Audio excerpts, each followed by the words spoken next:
Social মিডিয়াত মন্ত্ৰী বা বিধায়কৰ লগত ফটো উঠা একাংশ দালালৰ পৰা সাৱধান হৈ থাকক। তেনেকুৱা একাংশ দালালৰ কবলত পৰিয়ে প্ৰাণ হেৰুৱাব লগা হৈছে এজন সাধাৰণ কৃষকে। আৰু অসমত এই ঘটনা সংঘটিত হৈছে। নিজকে ডাঙৰ ডাঙৰ মন্ত্ৰীৰ একেবাৰে ঘনিষ্ঠ বুলি তেওঁলোকে পৰিচয় দিছিল আৰু চাকৰিৰ নামত কেইবা লাখ টকা এজন কৃষকৰ পৰা লৈছিল। আৰু সেই কৃষকজনে নিজৰ খেতি মাটি বিক্ৰী কৰি বাৰীৰ মাটি বিক্ৰী কৰি তেওঁ দালালক টকা দিছিল এটা চতুৰ্থ বৰ্গৰ চাকৰিৰ কাৰণে। কিন্তু অৱশেষত সেইটোৱে তেওঁৰ কাৰণে কাল হ'ল। যেতিয়া টকা দিব নোৱাৰা হ'ল, আৰ্থিক অনাটনত ভুগিল, তেতিয়া মানসিক চাপত পৰি হৃদক্ৰিয়া বন্ধ হৈ এজন কৃষকৰ মৃত্যু হৈছে। আৰু সেই দুৰ্ভগীয়া পৰিয়ালটোৱে এতিয়া ন্যায় বিচাৰিছে চৰকাৰৰ পৰা। এই খবৰ ওদালগুৰি জিলাৰ ৰৌতাত এই ঘটনা সংঘটিত হৈছে। আৰু দালালৰ কবলত পৰি সৰ্বশান্ত হৈছে ৰমেশ ডেকাৰ পৰিয়ালটো। ইতিমধ্যেই ৰমেশ ডেকাৰ মৃত্যু হৈছে। কালি GMCHত তেখেতক চিকিৎসকে মৃত ঘোষণা কৰিছে। সমগ্ৰ ঘটনা যদি ক'বলৈ যাম, ৰাজ্যৰ এজন অত্যন্ত প্ৰভাৱশালী মন্ত্ৰী, তেখেতৰ ঘনিষ্ঠ বুলি কৈ ছ'চিয়েল মিডিয়াত তেখেতৰ লগত একাংশ ফটো দেখুৱাই তিনিটা দালাল, যিকেইটা দৰং জিলাৰ বেছিমাৰী হয়, নাম ৰহিমউদ্দিন ওৰফে কিসমত, আহমদ আলী আৰু কুৰবান আলী, এই তিনিটা দালালে এজন প্ৰভাৱশালী মন্ত্ৰীৰ ফটো দেখুৱাই তেওঁৰ সৈতে অত্যন্ত ঘনিষ্ঠ বুলি কৈ ফোন ৰেকৰ্ডিং শুনাই এই ৰমেশ ডেকা নামৰ কৃষকজনৰ পৰা চতুৰ্থ বৰ্গৰ চাকৰিৰ নামত কেইবা লাখ টকা লৈছিল। আৰু এবাৰ দুবাৰ নহয়, তিনিবাৰকৈ সমাজ কল্যাণ বিভাগৰ চতুৰ্থ বৰ্গৰ চাকৰি দিম বুলি এজন ৰমেশ ডেকাৰ পৰা সৰকাইছিল টকা আৰু তিনিটা দালালে। আৰু পিছত কন্যাৰ ভাষ্য অনুসৰি এই যি ভুক্তভোগী কৃষকজন আছে তেওঁলোকে জানিব পোৱা গৈছে যে ৰহিমউদ্দিন ওৰফে কিসমত, আহমদ আলী আৰু কুৰবান আলীয়ে প্ৰায় 6 লাখ টকা চাকৰিৰ নামত তিনিটা কিস্তিত এজন কৃষকৰ পৰা লৈছিল। আৰু কৃষকজনে দালালক টকা দিবৰ কাৰণে তেওঁ নিজে খেতি কৰা 8 বিঘা মাটি তেওঁ বেচি দিছিল। আৰু সেই মাটি বেচি পেলাই তেওঁ ভাবিছিল যে চাকৰি হ'ব। আৰু 2 বছৰ পূৰ্বেই এই টকা তেওঁলোকে লৈছিল। বিগত 2টা বছৰ আৰ্থিক অনাটনৰ মাজত এই পৰিয়ালটো থাকিব লগা হৈছিল। চাকৰি তেওঁলোকে নাপালে আৰু অৱশেষত ৰৌতা থানাত তেওঁলোকে এজাহাৰ দাখিল কৰিছিল। পৰিয়ালৰ এজাহাৰ ভিত্তিত গ্ৰেপ্তাৰ কৰি তিনিটা দালালক জেললৈ পঠোৱা হৈছিল। কিন্তু তাৰ পাছতো যি চাকৰিৰ নামত লাখ লাখ টকা দি ধাৰত পুত গৈ খেতি বাতি সকলো হেৰুৱাই অত্যন্ত মানসিক চাপত ভুগিছিল ৰমেশ ডেকা। আৰু অৱশেষত হৃদক্ৰিয়া বন্ধ হৈ তেওঁ অসুস্থ হৈ পৰে। GMCHলৈ অতি সংকটজনক অৱস্থাত তেখেতক লৈ অনা হৈছিল আৰু তাতেই তেখেতৰ মৃত্যু হৈছে। এতিয়া সৰ্বশান্ত পৰিয়ালটোৱে চৰকাৰৰ সহায় বিচাৰিছে, কাৰণ ৰাজ্যৰ এজন প্ৰভাৱশালী মন্ত্ৰীৰ নাম তেওঁ কৈছে। আৰু এই যিটো দালাল আছে, এনেকুৱা যি দালাল চক্ৰ আছে, কাৰণ এতিয়া একাংশ মন্ত্ৰী MLAৰ লগত ফটো উঠাটো এটা প্ৰতিযোগিতা। তেওঁলোকে ফটো উঠি একাংশ লোকক তেওঁলোকে জনায় যে আমি মন্ত্ৰী বিধায়কৰ লগত খুব ভাল বা এটা বিভাগৰ সৈতে তেওঁলোকে কাম কৰি আছে। যেনেকৈ সমাজ কল্যাণ বিভাগৰ কথা কোৱা হৈছে, সমাজ কল্যাণ বিভাগটোত তেওঁলোকৰ অত্যন্ত ঘনিষ্ঠ লোক আছে, মন্ত্ৰীৰ সৈতে ভাল, টকা দিলেই চাকৰি পাব, এনেকুৱা যদি প্ৰলোভন দিয়ে তেন্তে সেই প্ৰলোভনৰ প্ৰতি কোনো কাৰণত আশ্বস্ত নহ'ব। কাৰণ ৰমেশ ডেকাৰ নিচিনা আপোনাৰ লগত হ'ব পাৰে। কোনো কাৰণত এনেকুৱা একাংশ দালালক টকা নিদিব যিবোৰে মন্ত্ৰী বিধায়কৰ লগত নিজকে ঘনিষ্ঠ বুলি কয়। কাৰণ এনেকুৱা একাংশ লোকৰ সংখ্যা এতিয়া দিনক দিনে বৃদ্ধি পাবলৈ ধৰিছে। ছ'চিয়েল মিডিয়াত য'তেই পায় তাতে গৈ তেওঁলোকে একাংশ মন্ত্ৰী বিধায়কৰ লগত ফটো উঠে আৰু পৰৱৰ্তী সময়ত তেওঁলোকে স্থানীয় লোকৰ পৰা তেওঁলোকে চাকৰিৰ নামত বা অন্য কিবাৰ নামত তেওঁলোকে টকা লয়। এই ভুক্তভোগী পৰিয়ালটো যি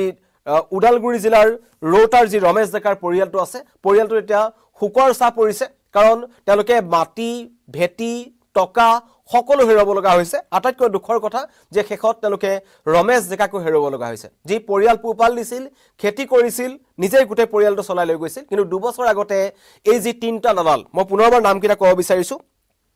ৰহিমউদ্দিন ওৰফে কিসমত, আহমদ আলী আৰু কুৰবান আলী, এজন মন্ত্ৰী অতি ঘনিষ্ঠ বুলি কৈছিল। সমাজ কল্যাণ বিভাগটো যাৰ হাতত আছে তেওঁৰ নাম লৈ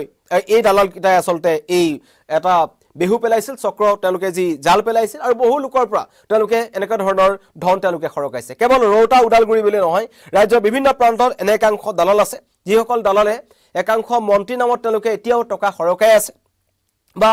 একাংশৰ মন্ত্ৰী বা বিধায়কৰ ফটো লৈ তেওঁলোকৰ ঘনিষ্ঠ বুলি কৈ একাংশ একেবাৰে সাধাৰণ যি ৰাইজ আছে সাধাৰণ লোক আছে যিসকলে খুব বেছি নাজানে তেওঁলোকক কিন্তু তেওঁলোকে টাৰ্গেট কৰিছে আৰু ইতিমধ্যেই কৈছো যে দালাল চক্ৰৰ কবলত পৰি সৰ্বশান্ত হৈ মানসিক চাপ সহিব নোৱাৰি মৃত্যুক আকলি লৈছে উদালগুৰি জিলাৰ ৰোটাৰ ৰমেশ ডেকা নামৰ খেতিয়কগৰাকী 8 বিঘা মাটি তেওঁ বেচি দিছিল আৰু কেৱল এটাই আশা আছিল যে পৰিয়ালৰ কাৰোবাক তেওঁ চাকৰি দিব বিচাৰিছিল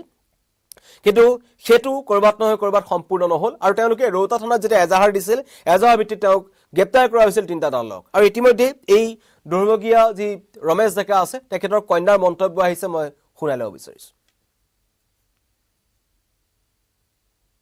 15-20 বছৰ ধৰি চাকৰিৰ কাৰণে লাগি আছিল হেতে চাকৰি দিম বুলি ফেলে আলী আহমদ কিসমত ৰহিমউদ্দিন আৰু মই এজনৰ নাম পাহৰিছো বাৰু এতিয়া মুঠতে 3-4জন লগ লাগি দেউতাৰ চাকৰি নামত আজি 15 বছৰ আগতে দেউতাৰ পৰা কম 5-6 লাখ টকা লৈ ফেলে তিনিবাৰ দেউতাক এনেকৈ ঠগাইছে একবাৰ হ'ল ইলেক্ট্ৰিচিটিৰ কাৰণে চাকৰি দিম বুলি ফেলে লৈছিলে পইচা তেতিয়া লৈছে 1 লাখ 2 লাখ টকা লৈছে তেতিয়া আৰু সেকেন্ড বাৰ হ'ল কস্তুৰবা গান্ধী স্কুলত 4th গ্ৰেডৰ চাকৰি দিম বুলি ফেলে লৈছিলে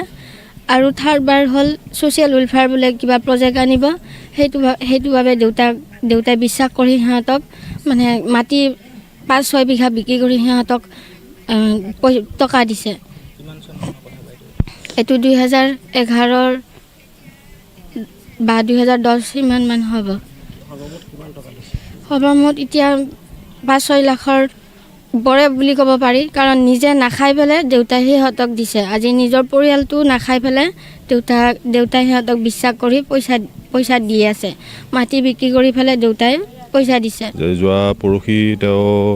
হঠাৎ প্ৰেছাৰ ষ্ট্ৰোক হোৱা বুলি আমি গম পাইছিলোঁ আৰু লগে লগে তেওঁ গুৱাহাটীত জিএমচি লৈ নিয়া বুলি আমি জ্ঞাত হৈছিলোঁ আৰু আজি ৰাতিপুৱা গম পালোঁ যে ৰমেশ ডেকা চিৰদিনৰ বাবে গুচি গ'ল আৰু দুখ লাগিলে আমাৰ আৰু আজি আমি এই পৰিয়ালটোত আহি এটা কথা গম পালোঁ বা আমি আগতেও শুনি আছিলোঁ কিন্তু আজি গোটেইখিনি কথা আমি গম পালোঁ যে ৰমেশ ডেকাই তেখেতৰ যি পৈতৃক সম্পত্তি মাটি বাৰী বিক্ৰী কৰি 3টা চাকৰিৰ কাৰণে টকা দিয়া বুলি আমি আজি তেওঁৰ জীয়ৰীৰ পৰা মুখৰ পৰা গম পাইছোঁ অতি দুৰ্ভাগ্যজনক যে দালালৰ মানে কবলত পৰি তেওঁ মানে মানসিকভাৱে অকণমান চিন্তাক্লিষ্ট হ'ল আৰু খুব সম্ভৱ তেনে এটা পৰিৱেশতো তেওঁ প্ৰেছাৰ ষ্ট্ৰোক হ'ল আমি আচলতে যিকেইজন কালপ্ৰিতে এই তেখেতৰ পৰা পইচাখিনি লৈ এনেদৰে তেখেতক এজন সহজ সৰল মানুহক উপলুঙা কৰিলে বা এনেকুৱা এটা ঠগ প্ৰবঞ্চনা কৰিলে তাৰ কাৰণে আমি ঝাৰগাঁওবাসী ৰাইজৰ হৈ আমি গৰিহণা দিছোঁ আৰু আমি এটা ন্যায় বিচাৰিছোঁ এই পৰিয়ালটো যাতে ভৱিষ্যতে ন্যায় পায় আৰু তেওঁ ছোৱালীজনীয়ে ৰমেশ ডেকাৰ জীয়ৰীয়ে উল্লেখ কৰিছে যে যিকেইজন কালপ্ৰিত বা দালাল তেওঁলোকে মন্ত্ৰী পীয়ুষ হাজৰিকাৰ নামো লোৱা আমি গম পাইছোঁ গতিকে আমি এই নিউজ চেনেলৰ যোগেদিয়ে আমাৰ বৰ্তমান এগ্ৰিকালচাৰ মিনিষ্টাৰ পীয়ুষ হাজৰিকাক আমি অনুৰোধ জনাম যে আপোনাৰ যিহেতু নামটো লৈছে আপোনাক যিহেতু এটা অপযশ দিছে আপুনি এই ঘটনাটো এটা ন্যায়িক তদন্ত কৰক আৰু দোষীয়ে যাতে শাস্তি পায় তাৰ কাৰণে আমি ঝাৰগাঁওবাসী ৰাইজে কামনা কৰিছোঁ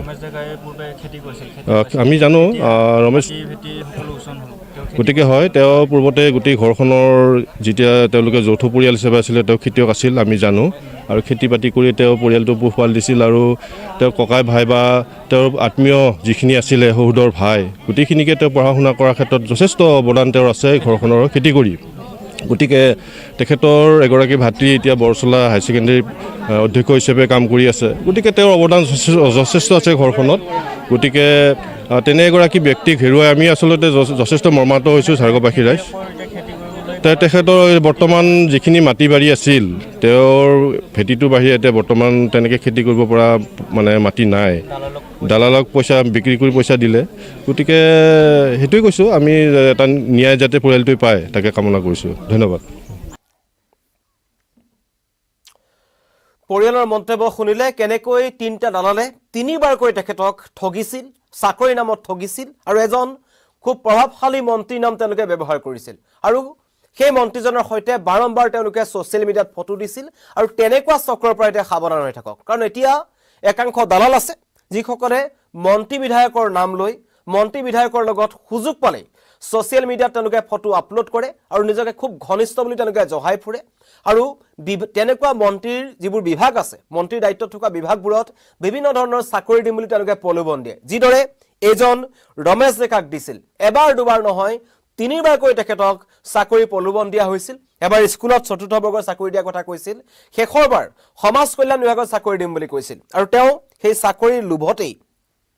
তেওঁ 8 বিঘা মাটি বিক্ৰী কৰিছিল বিক্ৰী কৰি ধাৰত পুত গৈছিল আৰু সেই মানসিক এটা চাপ আহিছিল পৰিয়াল চলাব নোৱাৰা হৈছিল আৰু অৱশেষত সেইবোৰ চিন্তা কৰি চিকিৎসকে কোৱা মতে যে মানসিক চাপত ভুগি হৃদক্ৰিয়া বন্ধ হৈ তেখেতৰ মৃত্যু হৈছে আৰু এই ঘটনাই পুনৰবাৰ জনাই দিছে যে এতিয়াও ৰাজ্যত চাকৰিৰ নামত একাংশই কিন্তু টকাৰ লেনদেন কৰি আছে হেতু চৰকাৰে চাকৰি নিদিব পাৰে কিন্তু একাংশ